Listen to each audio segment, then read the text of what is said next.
Hagane no Renkin Jutsushi 3, Kamiyotsugu Shoujo, or if you're not disgusting weeb trash like I am, Fullmetal Alchemist 3, The Girl That Succeeds God, is the third and final entry in Rakjin's series of PS2 RPGs based on the hit series, and it was never released outside of Japan. So I'm gonna try and play it anyway. And before you ask, unfortunately there isn't an English patch for this game. Not for lack of trying though. From what I have gathered in my research, people have tried, but there's an issue with the way the game is encrypted and compressed. Normally when games are translated, it's done by finding the script within the game's files and changing the text to the preferred language. For some reason, Kamiyotsugu Shoujo is compressed weird and doesn't have an accessible text file, meaning there's no straightforward way to swap out the dialogue and item descriptions. I also couldn't even find any English guides or walkthroughs that I could glean any info from.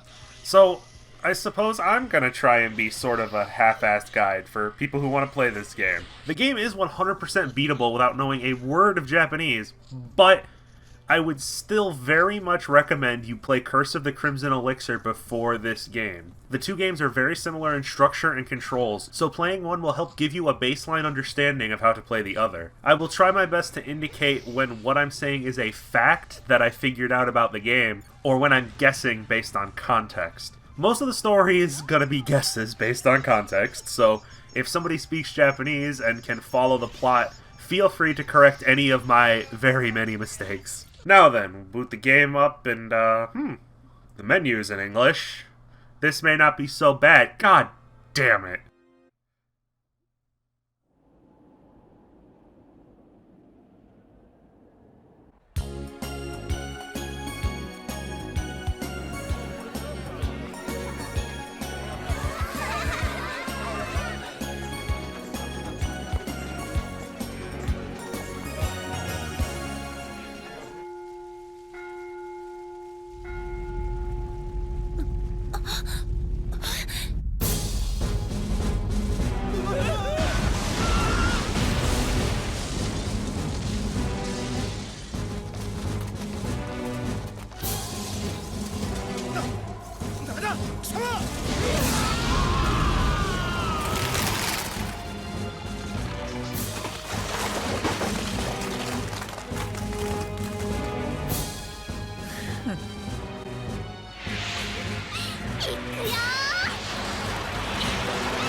Our adventure this time opens on a gang of 4 freak alchemists attacking the city of Valdola in pursuit of someone or something. We join the Elric brothers, Alphonse Elric, a soul bound to an empty suit of armor, and his older brother, Edward Elric, known throughout the land as the Fullmetal Alchemist. Ed and Al intended for their visit to Valdola to be a vacation of sorts, but as things start going to shit and the military rolls in, the brothers run off to find their friend Winry Rockbell and make sure she's safe. Things already look very similar to the second game, Crimson Elixir, but while that game spent most of its resources fixing the mistakes that the first game made, this game was able to spend time adding and fine-tuning more content, offering a wider variety of gameplay options. Movement is what you expect it to be. Running, jumping with X, rolling with R2, Ed can still guard by pressing R2 while standing still, and guarding at the opportune time still results in a counterattack useful for tackling larger goons. Combat itself has seen quite a large improvement. All of Ed's attacks are new, and he has many more to choose from. Square throws out basic attacks, but instead of a singular combo ender, pressing triangle now gives you different attacks based on what point in the combo the button is pressed, and depending on the enemy and your location, different enders are more useful than others. moves. For example, this diving attack is good for when there's a line of goons in front of you, while this ascending kick is good for keeping the combo going. You have access to rock spikes too by pressing circle once again, but they're really difficult to chain, so I prefer not to use them. Performing longer combos gives extra experience points and makes your attacks slightly stronger the more hits you land. There's also the much needed addition of a lock-on by holding L1. Broken Angel and Crimson Elixir had a real problem with the automatic lock-on completely shitting itself and just not working correctly, so manually homing in on opponents is a great alternative. Topping all of this off is the largest addition to the series' gameplay so far, the ability to play as both Edward and Alphonse. It's not a singular binary choice either. You can press select at any time to switch whichever Elric brother you feel suits the current situation. Alphonse isn't some extra gimped character either. He can do everything Ed can, save for rolling, meaning he has his own unique stats, equipment, combos, and alchemy weapons. For example, Ed's first alchemy ability is the Rock Wall for blocking and platforming, while Al's is this large stone ball thing that you can smack into crowds of enemies. In most situations, which of the boys you prefer to play as is up to your preference, but there are a few situations where you'll be forced to play as one or the other, and we'll talk about that when we get to it. There is one very important thing to keep in mind, however. If you play as Ed and Al's HP hits 0, being that he's an empty suit, you can simply walk up to him and use alchemy to repair his armor, just like you could in the previous 2 games. But if you're playing as Al and Ed's HP hits 0, he dies, and it's game over. Meaning it's very crucial that you keep an eye on Edward's health even when you're not playing as him. The two find Winry under attack by these guys with bubble head things. The entire enemy faction looks like this, and I have no idea why. Anyway, here we learn about rage arts, and the fact that each brother now has an individual rage art which can be triggered by filling up the meters below their health, done by simply landing hits. Ed summons a barrage of hands from the ground while Al swings around a giant stone pillar. Enjoy these attacks now, because in the back half of the game they become pretty weak and useless, not even killing normal enemies in one use.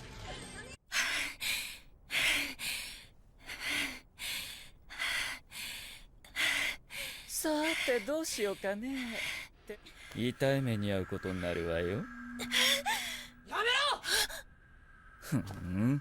こんなところで何してやがる。その子に手を出すんじゃねえ。やろう。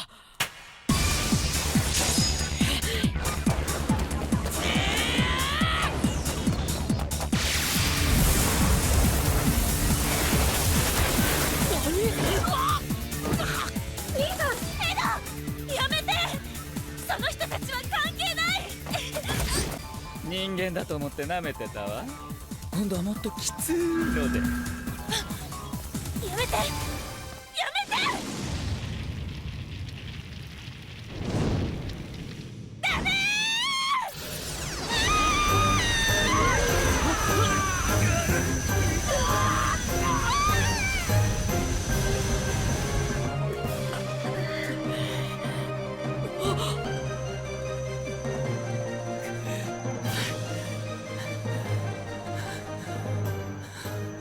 なるほど、確かに恐ろしい力ね。また会いましょう。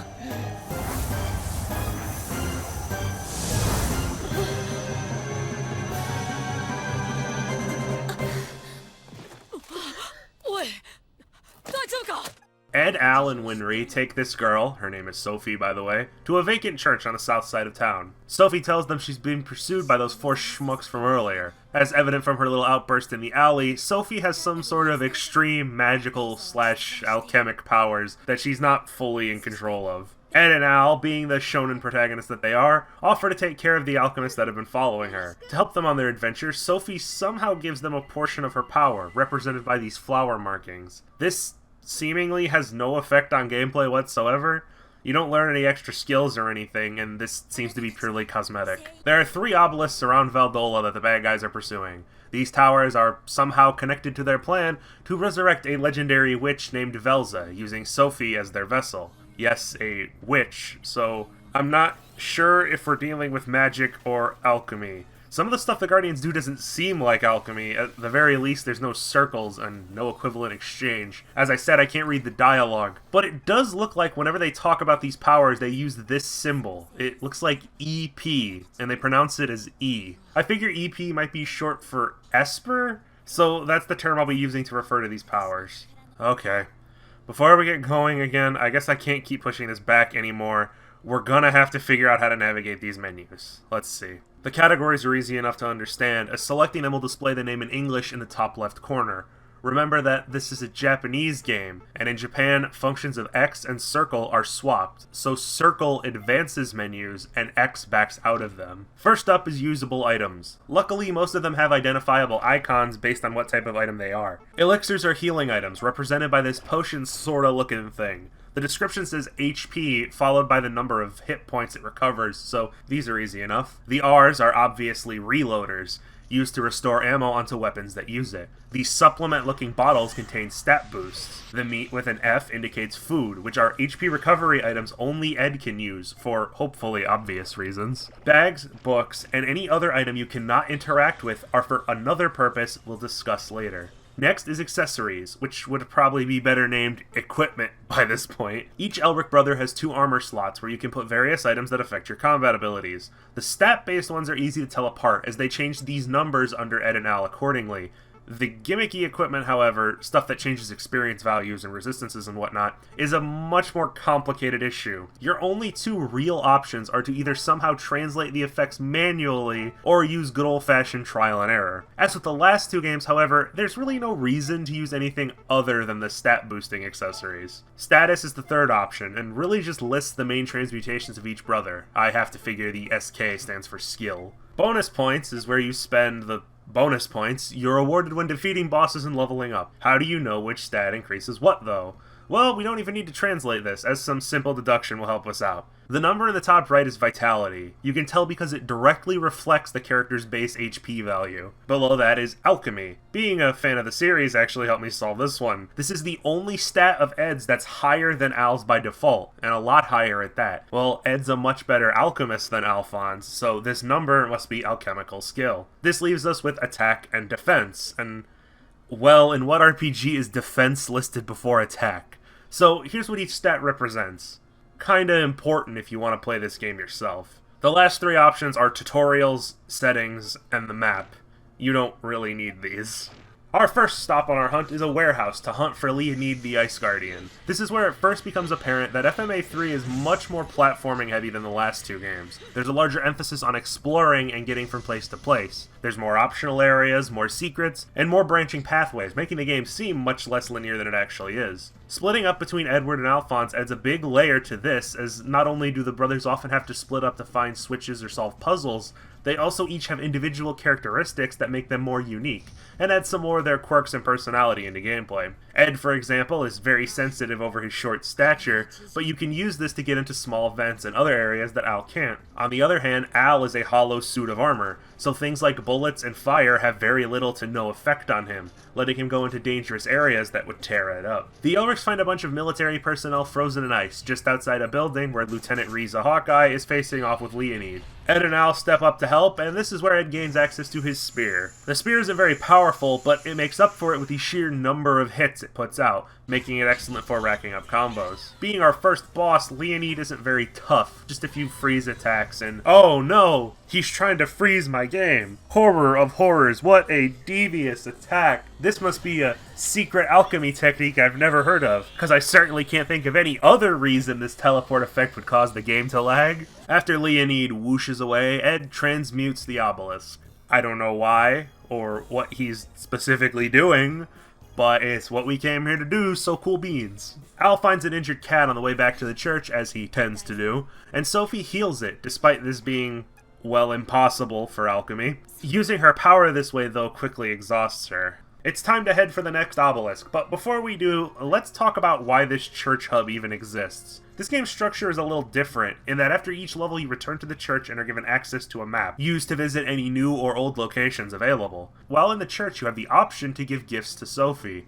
Doing so doesn't have any real discernible effect other than the occasional extra scene or an extra stat point here and there. It doesn't really look like it matters what you give her, just that you can give her each item only once. Well, there's one other thing it's supposed to do. One more thing that has to do with this game's special arena mode, Tag Battle. Tag Battle is a series of smaller levels that are played for a high score and can be taken on solo or with another person via split screen. There are actually 5 playable characters in Tag Battle: Ed, Al, Roy, Hawkeye, and Armstrong. The problem is that to unlock tag characters, you have to give Sophie specific items. The items you need can be found by replaying levels and getting back to the boss arena where you can find a special equipment item. The first one has a bullet icon and should be swapped for Hawkeye. The second one is a weird mustache thing that should unlock Armstrong. And the last one is Roy's special fiber glove, which he uses for his flame alchemy, so it should give you him. When I give her these, Sophie has some sort of unique reaction, and there's an additional message of some sort, but nothing happens. The characters do not unlock. I even tried again after completing the game, but I got nothing. I could swear this worked just fine when I played the game a few years ago, but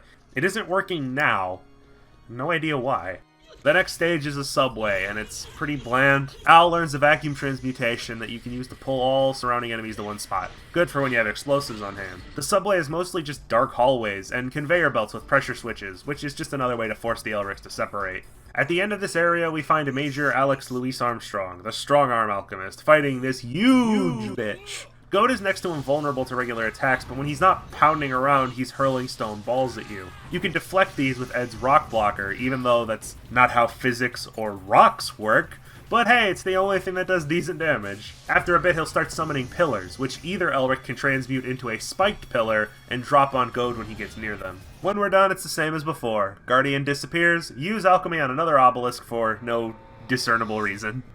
The final obelisk is located at the Valdolan military HQ. The Elrics enter through the sewer because these games are fucking obsessed with sewers. And when they come out the other side, they find that not only are most of the soldiers dead or injured, the building is burning down from the inside. Let's just say you're gonna get a lot of use out of Al's fire resistance. There are also mounted gun cameras in many of the hallways. Ed can get through these areas if he's willing to take some hits, but you can almost always use Al to push by, then transmute cannons to destroy the cameras. The brothers head to the main office to find that no one's around. They examine some kind of machine, judging from the valves, maybe it's the sprinkler system or something. Right before Ed and Al continue their search for the Guardians, they're stopped by a suspicious officer named Romeo Kragan. They have some sort of exchange about what's going on, and this guy looks really fucking suspicious, but Ed and Al have more important things to worry about. On the roof, they find Janice the Wind Guardian, and oh god, her voice.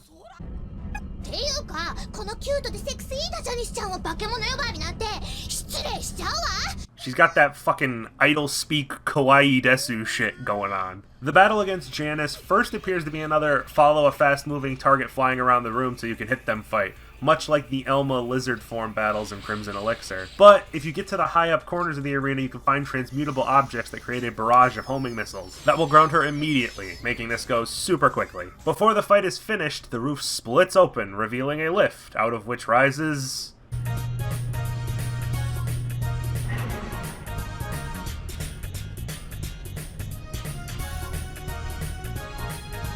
Who the fuck are these guys?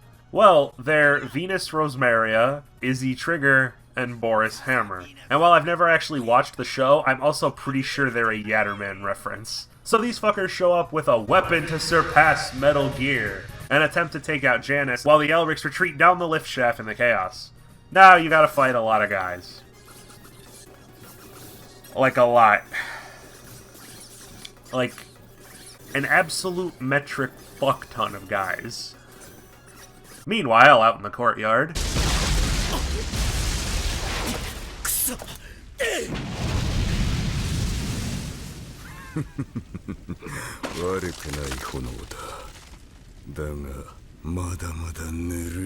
I'm sorry! I don't speak Japanese. 我が名は煉獄のゼルギウス。お前に本物の炎を味わわせてやろう。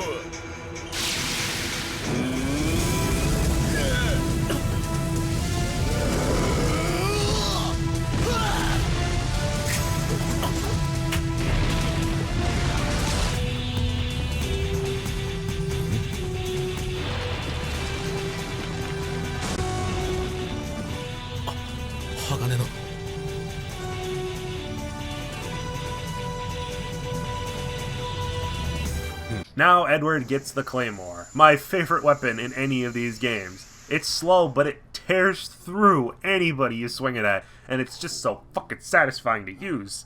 It's so powerful, in fact, that it breaks through large enemies with super armor and makes them flinch regardless of their defense. This is good, as Zelguis, the Fire Guardian, counts as a large enemy, so the Claymore is really your only option right now. After another conversation I can't understand with the military officers in Mustang, Ed and Al transmute the last obelisk and head back to Sophie to decide their next move, which ends up being to head to the old castle in the center of Valdola, presumably to perform the next step in whatever plan it is that involved the obelisks. I can't read the text, remember? The old castle is filled with traps and locked gates that the brothers will often have to split up to pass. Al even learns the ability to launch himself into the air, so he has access to a wider variety of areas. I'm sure you can see that Sophie is tagging along for this stage. And she has her own health bar. Why are we still here? Just to suffer? Every night, I can feel my leg and my arm. Oh, hey, it's not that bad. Sophie is a powerful Esper person, so she's capable of defending herself with blasts of various elements. She also has a decent amount of health from the get-go, but she'll also heal herself when the area is cleared of enemies. As long as you're not completely ignoring her for an extended time, you'll have no problems. It'd be helpful if you could tell her to stay still, like you can with the brothers, but that's just a nitpick. After a while, you'll encounter Goad once more, and it's pretty much the same, only now he's much faster, so timing the pillar drops is a little finicky, and they'll often fall back on you instead. Okay, so for this next scene, I'm gonna try and explain what I think is happening. This is 100% conjecture and could be totally wrong, but I think I might know what's happening, judging by the characters' expressions, tones, and the events that happen later in the story. If you know what's actually happening and can read Japanese, please correct me in the comments. After his defeat, Goad begins glowing bright yellow and howling in pain.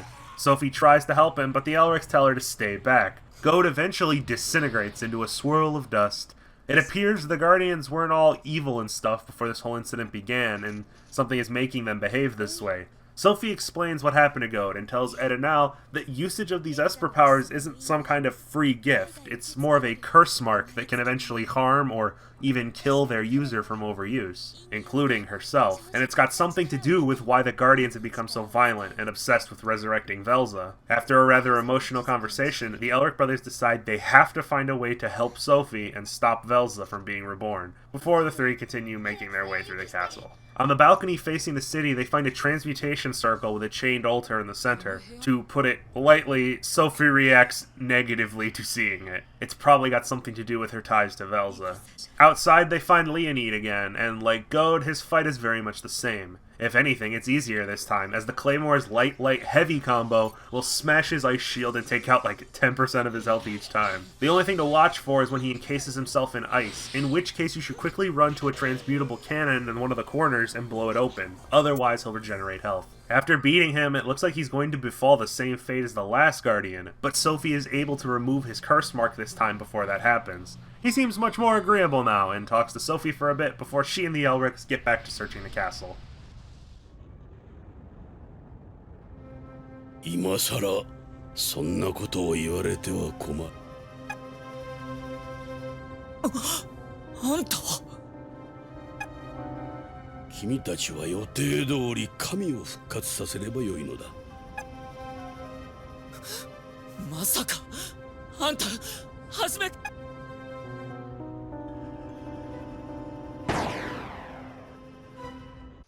In the center of the palace, the trio find a large crimson stone that isn't a red stone or a philosopher's stone, so I've really got no idea what it is. Before we can find out, the Valdolan military shows up and ambushes the group. Ed and Al are basically screwed, but they still try and stall the soldiers long enough for Sophie to get away. Ed is stripped of his clothing and tossed in a prison cell, while Al is held by this strange device, presumably for testing purposes. It is a common occurrence in the anime and manga that many curious and or nefarious people attempt to take apart and study Al to try and understand how he functions as a soul in an empty suit of armor. That Boris guy shows up at Ed's cell and I think undoes his restraints for some reason? I can't tell what's going on here, but whatever, Ed's free now, and decides he's going to literally bust his way out of prison, and learns his final alchemy ability, the Hammer. It has two different two-hit combos. So enjoy the surplus of exciting choices. You actually do have to be somewhat careful here, as Ed currently possesses no items or equipment to fall back on for health or defense. Not that it matters for the moment, as even being spotted brings you back to the previous room, which means you have to actually be stealthy for now, avoiding the guard's line of sight and such. Ed makes his way to Al and releases him, because they just left him alone in this room for some reason. It's about this time that Ed decides he's about done with this pacifist sneaking tomfoolery and starts beating the hell out of the military again. This building is filled with giant magnets that pull in Alphonse and keep him stuck until Ed destroys them with his hammer. The hammer is also capable of destroying other objects such as barriers that are normally only damaged by explosives. This means you no longer have to hold on to any limited exploding weapon just in case there's a secret passage or something, so that's helpful. It's important that you keep in mind though that despite reuniting with Alphonse, you still have no access to items or equipment. Even new stuff that you pick up will be unusable for some reason until Ed gets his clothes back, so be extremely cautious and make sure you play as Ed the entire time to protect his health. In Romeo's office, Ed finds his clothes and gear so they can finally leave this damn place. But they are stopped by those three weirdos again with their mech. This thing can only be damaged by the hammer or explosives. And there's only 1 or 2 transmutable items in this area, so just try and hit it in the mouth when it's open, I guess. It takes more damage that way. You can also sort of glitch yourself onto its back leg, which will work for a while until it jumps away, and that jump does a lot of damage. Back at the church, they find Sophie made it back safely, along with Mustang for some reason. From what I can gather, there's a large army of Valdolan military members storming through town, and our heroes decide they should probably do something about that. Now here's the thing. The army has, like, guns and shit, and the Elric brothers, well, they don't have guns and shit. So this entire stage revolves around you getting violently projectile fucked over and over until you finally make your way to the end. Also, Al learns a landmine power or something. I don't know, I'm still dislodging tank shell shrapnel from my frontal lobe. There's another battle against these 3 morons in their crab tank, only now you're alone as Ed, and you have to keep running away from it. It sucks. After clearing out the streets, the group heads back to the old castle once again to find the red stone. While this is technically the same area as the castle from before, the design, layout, and enemy encounters are entirely different, so it's not really backtracking. It's more like a different level that just has the same theme. It's not like Broken Angel where you have to play identical levels back to back. As the Elrics and Sophie progress further inside, they find that the Valdolan military has dug into this place pretty deep. Even the tombs and halls of the keep are filled with soldiers and supply crates. So this means more time with annoying projectile spam. It's about this point I started dumping every bonus point into defense, just to be safe from death via random pot shot. This game isn't absolutely drowning in healing items as the previous 2, so it actually gets decently challenging towards the end here, and you might actually die a few times. You could always go back to previous stages and grind elixirs by killing the same enemies over and over if it's really too tough for you, but item grinding. Ugh.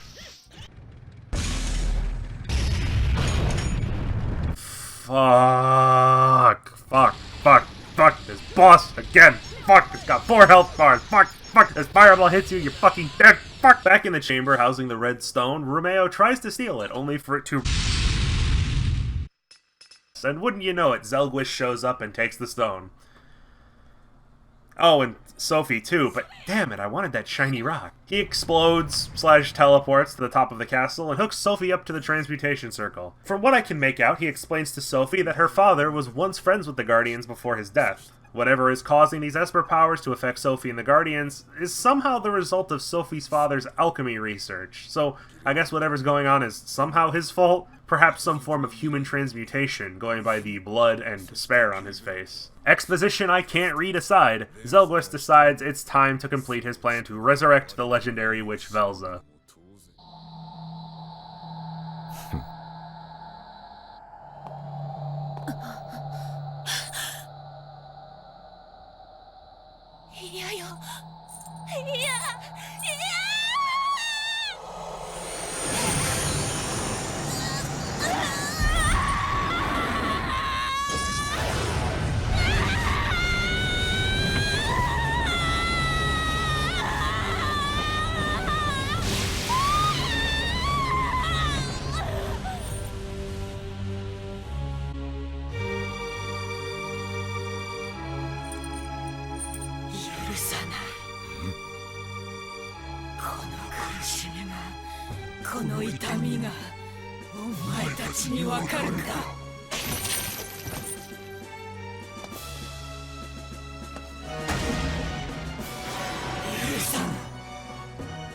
許してなるものか。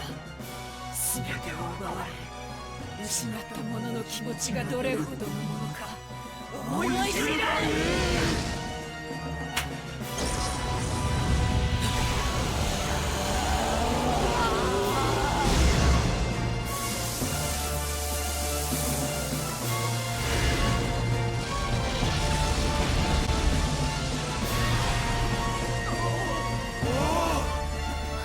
あれは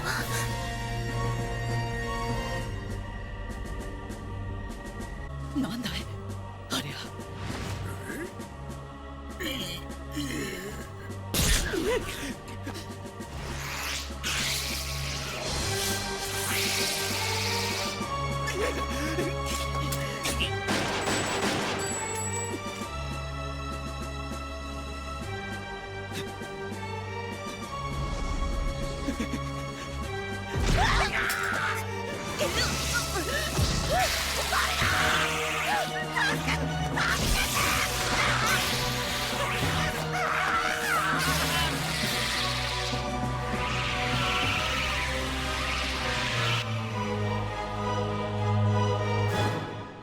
A forlorn Ed and Al return to the church to speak with Winry and decide a course of action.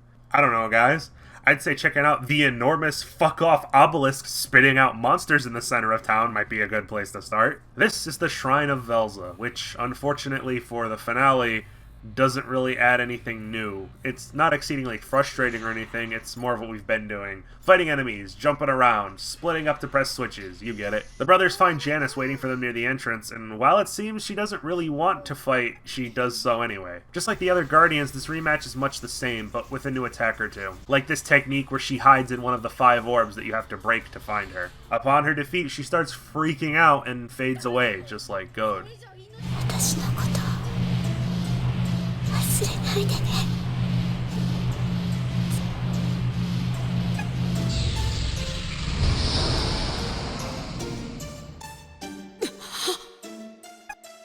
ジャニスさん。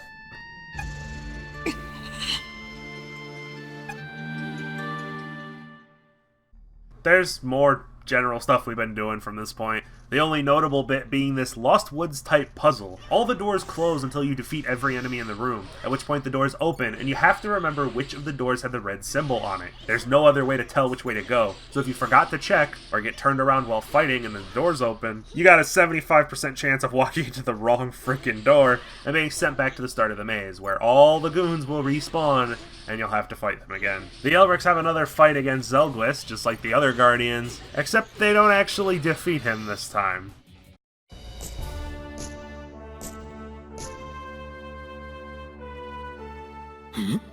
While Roy stalls the Fire Guardian for us, we have to go through even more tower, at the top of which we find the possessed Sophie.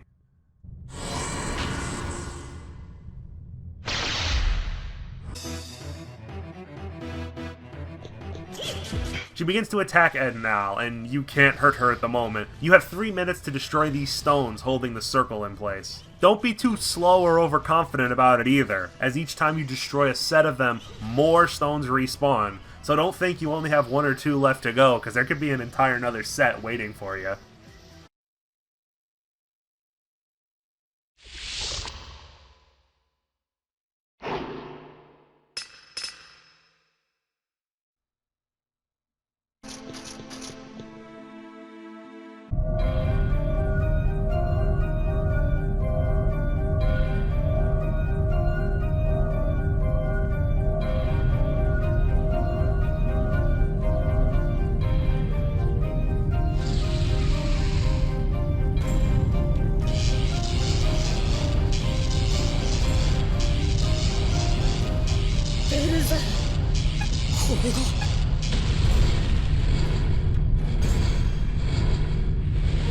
What the ever-loving shit is that? This is certainly a boss fight fitting the finale of this trilogy. From the get-go, Dark Witch Velza cannot be hurt by any basic attacks. Not 1 damage like armored enemies, no. She takes 0 damage. You need to start by destroying the obelisks surrounding the arena, as they'll fire beams of energy at you with such frequency that you won't be able to get anything done otherwise. Elsa can only be immediately hurt by shots to the face using the cannons around the arena. These barely chip off HP, so we'll have to find a better way to deal damage. Every once in a while, she'll vomit out purple goo with these eggs inside it. You can transmute these eggs into time bombs and force her to swallow them, which will expose the red stone on her abdomen, where you can deal significant damage. This works for most of the fight, but as her health drops and she learns more attacks, it gets harder to do so. So much harder, in fact, that by the last health bar, I just used my overabundance of reloaders to shoot her in the face, because it was too dangerous to get close.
あんなことがあったんだもんね。ごめんなさい。私はあなたに何にもしてあげられないね。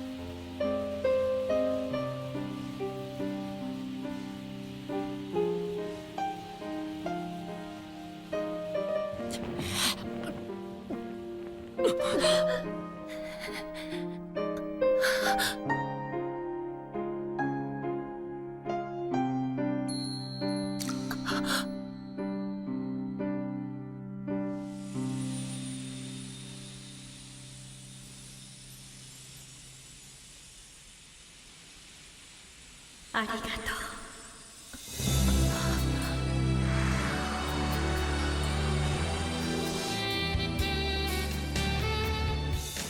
結局あんたが正しかったってことか、ギルベルト。終わりだ。さらばだ、炎使い。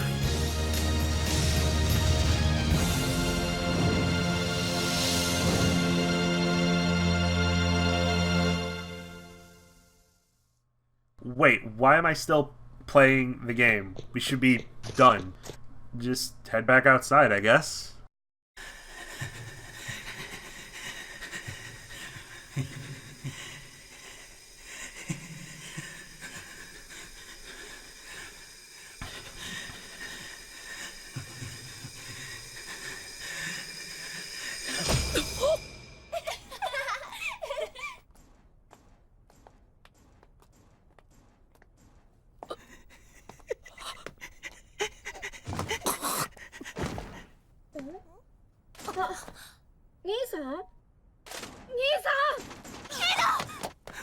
お前のせいだ。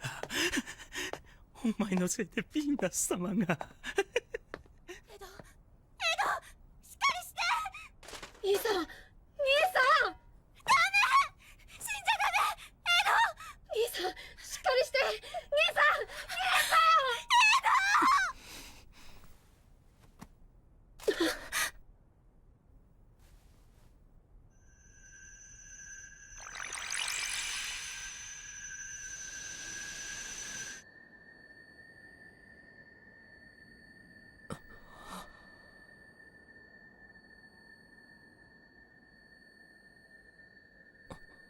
ソフィー。エド、私みんなに会えてよかった。父さんが死んで私ずっと一人だった。一人ぼっちで寂しかった。エドからはいろんなものもらったね。中でも一番嬉しかったのはね、それは友達って言ってくれたエドのあの一言だったんだよ。忘れないよ、みんなのこと。ソフィー。エド、約束して。私たちずーっと友達だよね。ソフィー。ソフィー！兄さん。あれ、ソフィーはどうなって。ソフィー。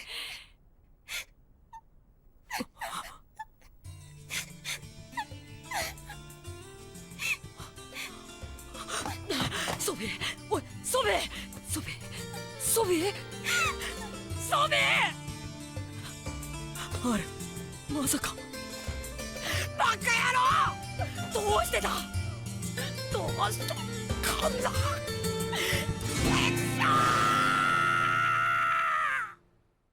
Ed and Al find Fuhrer King Bradley blocking their entrance to the military base, where I presume Sophie is hospitalized, and he won't let them in for whatever reason. While reluctant at first, the brothers decide they have no choice but to force Bradley out of their way. This is a bad idea! Bradley is the secret boss of FMA 3, and easily the hardest fight in the series. He doesn't do a ton of damage per attack, but he attacks a lot, is very fast, and can almost never be hit. Considering you just used all your items on the final boss, you're also very unlikely to have many elixirs left to heal you, and in contrast, he has a disgusting amount of health. Just as much, if not more, than Velza. This is definitely a job for New Game Plus, because I simply cannot beat him as I am now. Which, unlike previous optional bosses, dooms me to the bad ending. The good ending can only be seen if you defeat King Bradley. If you lose, Ed is knocked away, and even after everything they've been through, the Elric brothers, along with Winry, are left with no choice but to leave Valdola and the comatose Sophie behind.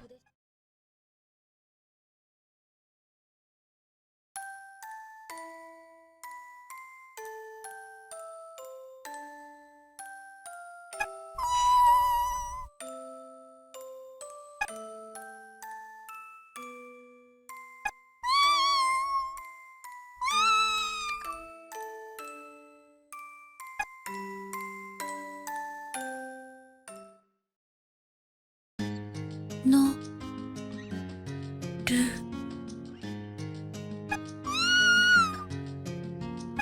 なるん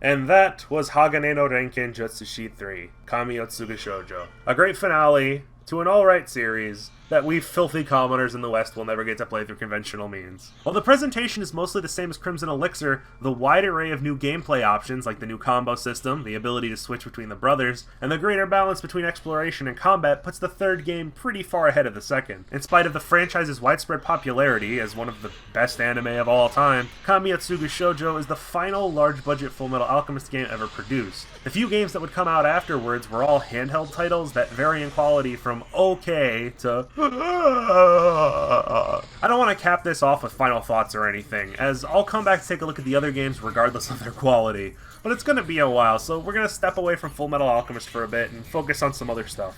I am interested in that GBA game that got a fan translation a while back, so we'll probably look at that when we return to FMA. So, yeah, this is it for now. Thanks for watching. Remember to like, subscribe, all that stuff YouTube's algorithm likes you to do.